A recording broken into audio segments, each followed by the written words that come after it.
Hey there, folks, settle in, because I've got a story that'll hit you right in the gut, one of those moments where you think you know someone, and then, bam, everything you thought gets flipped upside down. Picture this, a chilly October morning at Camp Liberty, a sprawling military base nestled in the rolling hills of Virginia, where the sun's barely peeked over the horizon, casting long shadows across the frost-covered training field. I'm talking about a day that started like any other for Specialist Lena Harper, a quiet, unassuming clerk who kept the gears of this place turning from behind a desk until she did something that left every jaw on that field dropped, including mine. So here's the scene. Nearly 200 soldiers lined up, breath steaming in the crisp air, boots crunching on frozen grass, all geared up for the quarterly fitness test, the kind of thing drilled into us from day one of basic. Push-ups, sit-ups, a 2-mile run, and an obstacle course meant to separate the tough from the talkers. At the front of it all stands Colonel Nathan Brooks, a 6'4" tower of discipline, his uniform so sharp it could slice bread, silver eagles gleaming like they're daring you to mess up. Brooks is the kind of guy who lives and breathes military precision 30 years in, and he's built his whole career on the idea that if you can't hack it physically, you don't belong in his army. His voice cuts through the morning like a whip. Listen up, soldiers. Today's about proving you're ready, no excuses, no shortcuts, just results. And there, tucked in the back of the formation, is Lena, 5'2", maybe 120 pounds, soaking wet, auburn hair in a tight bun, hazel eyes that don't give much away.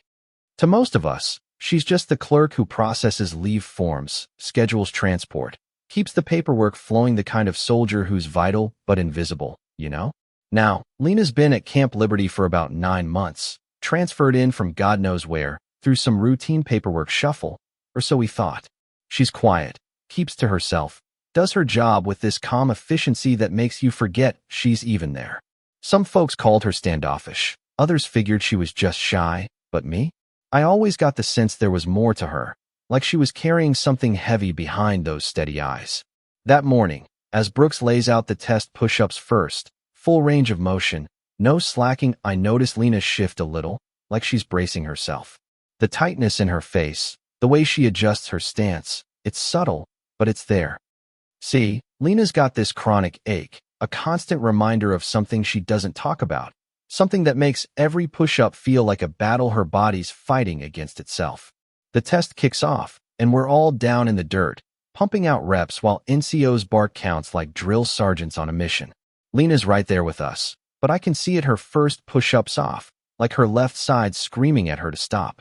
She grits through 15, sweat beading on her forehead, not from effort, but from pain, raw and real. By 25, she's struggling, her arms trembling, that ache turning into a burn that's gotta be brutal. Finally, she stops, stands up slow, deliberate, like she's holding herself together by sheer will. She steps out of formation, walks to the edge of the field where Brooks is watching like a hawk, and in this soft, steady voice, she says, "Sir, I need to request an exemption from the test. Old injuries are flaring up today." Brooks turns, sizes her up, this tiny woman in a sea of muscle, and his face twists into something between irritation and disbelief. "Old injuries?" he says, loud enough for half the field to hear. "Specialist Harper, you look like you've barely seen a day in the field. What are we talking about here? A sprained wrist from typing too fast?" A few soldiers chuckle, nervous, like they're not sure if they're allowed to laugh. Brooks doesn't stop, though. He's on a roll.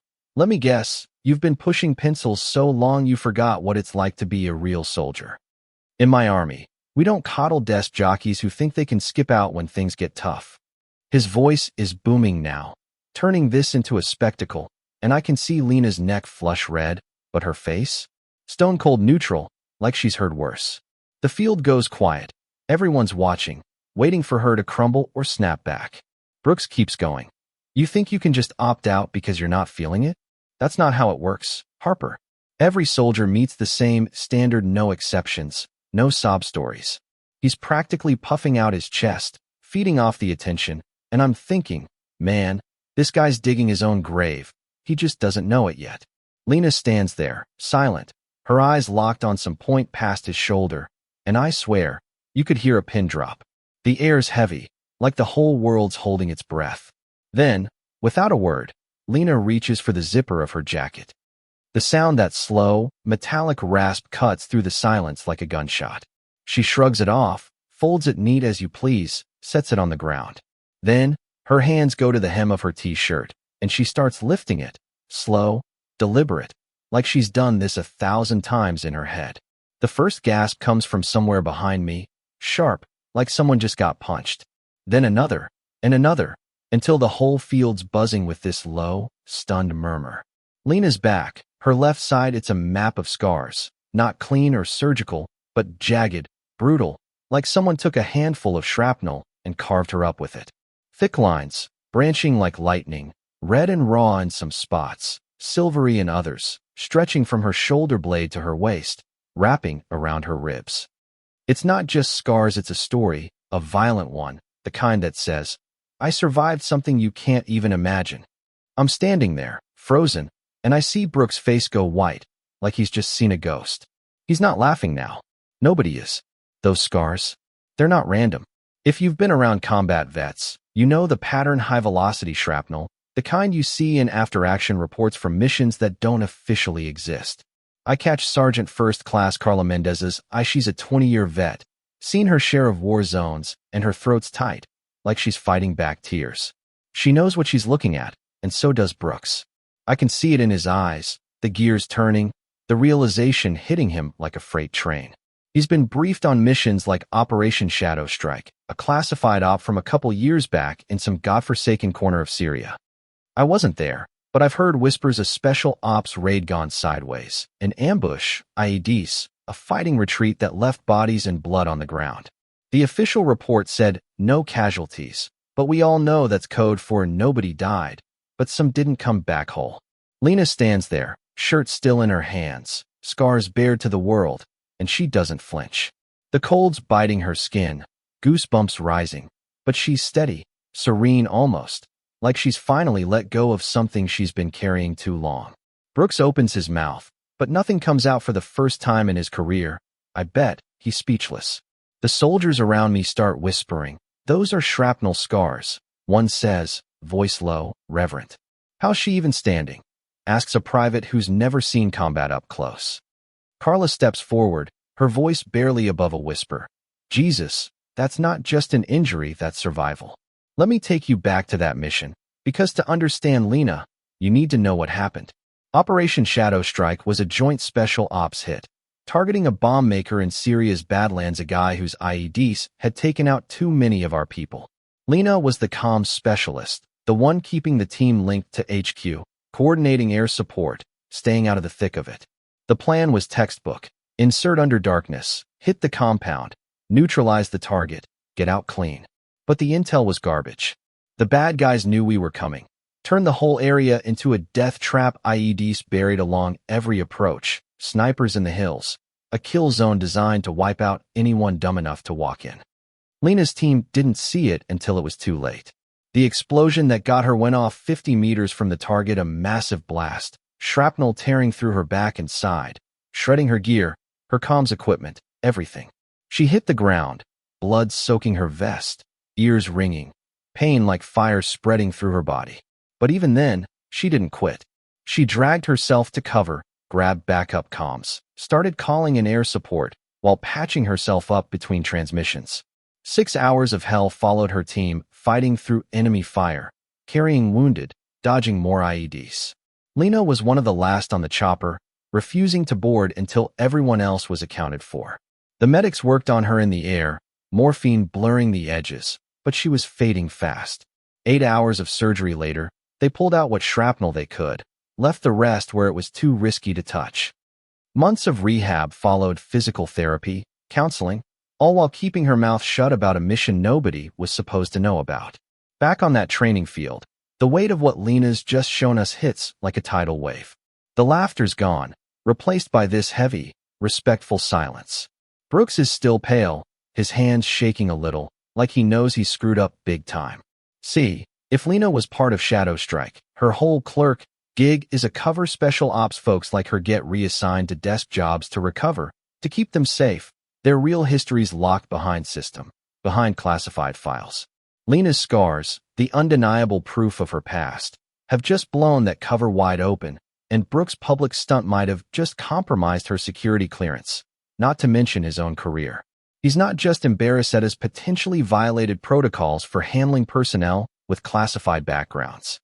The field clears out, soldiers dispersing in small groups, whispering about what they've seen, the story already spreading like wildfire across Camp Liberty. Lena heads back to her office, settles into her desk like nothing happened. But you know it's not that simple. Those scars, she doesn't just carry them on her skin, they're etched into her soul. The explosion, the teammates who didn't make it back, the endless nights replaying that mission in her head, it's all still there, just under the surface. She'd chosen to reveal those scars not out of pride, but because words wouldn't cut through Brooks' arrogance. Showing the truth was the only way to shut him up, and boy, did it work. Later that day, there's a knock at her door. It's Brooks, looking like a man who's just had his world turned upside down. His usual swagger's gone, replaced by this awkward, almost sheepish vibe. "Specialist Harper," he starts, voice softer than I've ever heard it. "May I come in? We need to talk about this morning." Lena nods, cool as ever, points to a chair.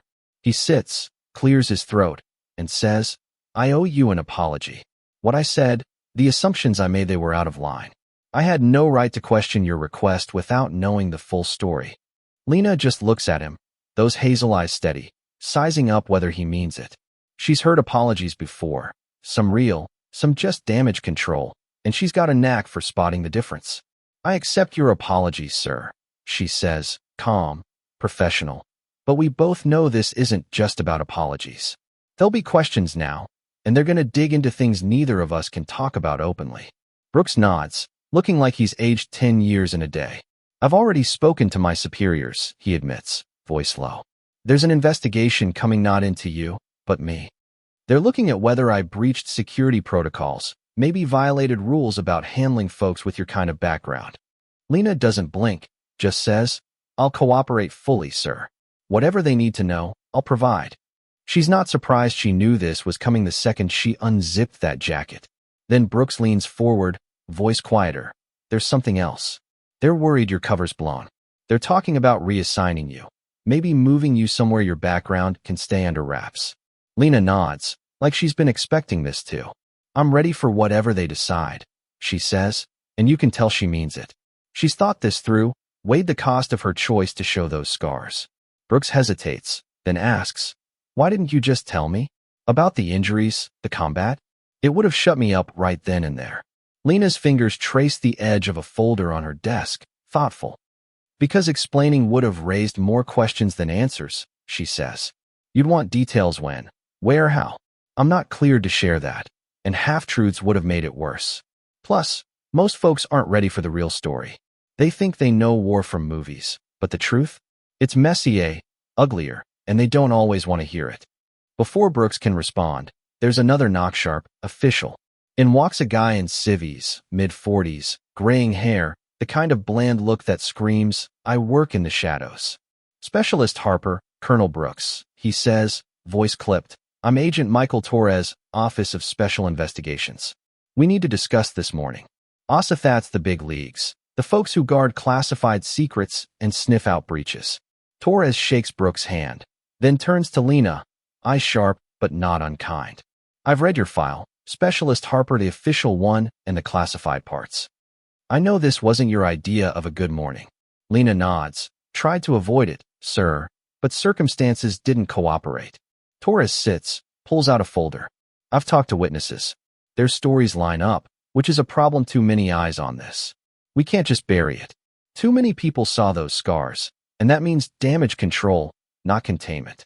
He looks at Lena, softer now. "Your current role," he writes, "not viable anymore. Your cover's toast, and staying in admin would be a security risk."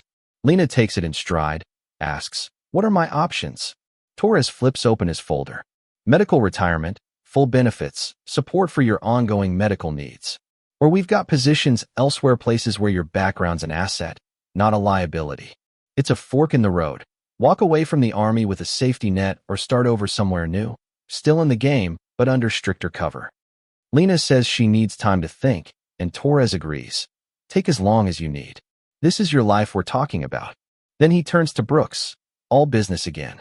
"Colonel, You're temporarily relieved of command pending the investigation. Standard procedure, not a judgment yet. Brooks takes it like a punch, but he keeps his chin up. I'll cooperate fully, he says, voice steady but hollow. Torres nods. Someone will reach out within 48 hours for your interview. Until then, keep this morning to yourself need to know only. As Torres leaves, he glances back at Lena. For what it's worth, everyone says you handled it with class. Your record speaks for itself, and you've got people in high places who respect what you've done. It's not just a pat on the back, it's a nod from someone who's seen her real file, who knows the weight of her scars. Lena and Brooks sit there a minute, the silence thick. He breaks it, voice raw. I'm sorry, Lena. I know it doesn't fix anything, but you deserved better from me. She looks at him, weighs his words, and says, thank you, sir. I don't hold grudges. You didn't know the whole story, most people don't. It's gracious, more than he probably deserves. But that's Lena steady, even when the world's shaking. By lunchtime, the stories everywhere. Camp Liberty's gossip mill runs faster than a Humvee. Some versions play up Brooks' humiliation, how he went from cocky to speechless in 10 seconds flat. Others focus on Lena's quiet strength, the way she didn't need words to shut him down. A few whisper about classified ops, but the old-timers shut that down quick. Security's no joke. What sticks, though, is the truth everyone saw. Heroism doesn't always look like you expect. Lena's scars, bared for all to see, became a symbol of something bigger than any fitness test. Weeks later, the investigation's in full swing. OSI's digging deep, interviewing dozens, pulling files, piecing together how a routine test turned into a security mess. Brooks plays ball, owns his mistakes, but the report's brutal. He violated protocols, didn't check Lena's background before running his mouth. It's not malice, just bad judgment, but it's enough to strip him of command permanently. He's reassigned to some desk job, his career essentially over. The investigation also flags bigger issues. How the Army handles folks like Lena, with classified pasts, isn't clear enough to commanding officers. New training programs roll out, making sure no one else pulls a Brooks. Lena, meanwhile, spends those weeks soul-searching. Retirement's tempting, steady income, freedom to live on her terms. But the Army's been her life, her anchor through the pain, the nightmares, the faces she can't forget. Leaving feels like cutting a lifeline. The other option, reassignment, means uprooting again. New faces, new routines, all while carrying the weight of a story that's no longer hers to control. She chooses Fort Carson, Colorado, a special ops training command where her scars aren't a secret to hide, but a badge of experience. It's a chance to teach, to pass on what she's learned to the next generation of operators. Her last day at Camp Liberty, her admin team throws a quiet send-off. Carla Mendez steps up, hands her a plaque with a quote. Courage is standing up to speak and sitting down to listen. She says, Lena, you showed us what strength really looks like, not loud, not flashy, just real. Lena takes it, voice steady but warm. Working with you all has been the best part of this place. I'll carry that with me. Fort Carson's different, big, busy, full of folks who get what special ops life means. Her new boss, Colonel Rachel Torres, is a vet herself, no nonsense but fair. We need people like you, she tells Lena at their first meeting. Someone who's been in the fire and come out stronger. Lena's job is training elite soldiers, teaching them not just tactics, but how to survive the chaos, the fear, the moments when everything goes wrong. She's good at it, too, breaking down complex ops into lessons that stick, her quiet confidence earning respect from kids who've only read about war in books. One day, a young lieutenant, Tim Carter, pulls her aside after class. He's sharp, eager, but nervous. First deployment's coming up. Ma'am, he says, how do you handle fear out there? The real kind, not the textbook stuff. Lena doesn't sugarcoat it. Fear's not the enemy, Tim. It's just data, telling you to stay sharp. I was on a raid once, intel was bad, and we walked into hell. Explosion, ambush, the works. I was terrified, felt like it'd swallow me whole. But training kicked in. I focused on my job comms, calling in support because that's what I could control. Fear didn't go away, it just wasn't in charge. Tim nods, soaking it in, then asks, what about after? How do you carry that and keep going? Lena pauses, her voice softer now. You don't stay the same person. Trauma changes you, but you decide if it breaks you or builds you. You integrate it. Let it make you wiser. That conversation sticks with her, reminds her why she chose this path. Teaching isn't just a job, it's giving meaning to her scars, turning pain into purpose. One evening, walking across Fort Carson with Colonel Torres, they talk shop. Torres asks, point blank, "You ever regret how it all went down? The injuries, the transition?" Lena thinks it over, the cool Colorado air sharp against her skin. "I regret losing teammates, regret I can't do what I planned. But this work? It's where I'm meant to be. I'm helping kids like Tim come home alive, that's enough." Torres smiles. "What you did back at Liberty, it's a story now. Instructors use it to teach what honor looks like, standing tall, no matter what." Lena shrugs. "I just wanted to end the nonsense. Sometimes simple works best." As she heads to her quarters, the night air crisp, Lena feels settled, maybe for the first time since Syria. Her scars theory's still there, inside and out, but they're not just wounds anymore. They're proof she survived, proof she's still here, making a difference. And that's the thing about Kuragite doesn't always roar. Sometimes it's just a quiet clerk unzipping her jacket, showing the world who she really is. So what do you think? Was Lena right to bear her scars like that? Or should she have kept quiet to protect her cover? And what about Brooks? Did he get what he deserved? Or was he just caught in a bad moment? Drop your thoughts in the comments. Share this story if it hit you like it did me. And let's talk about what courage really looks like in the tough moments. Until next time, stay real.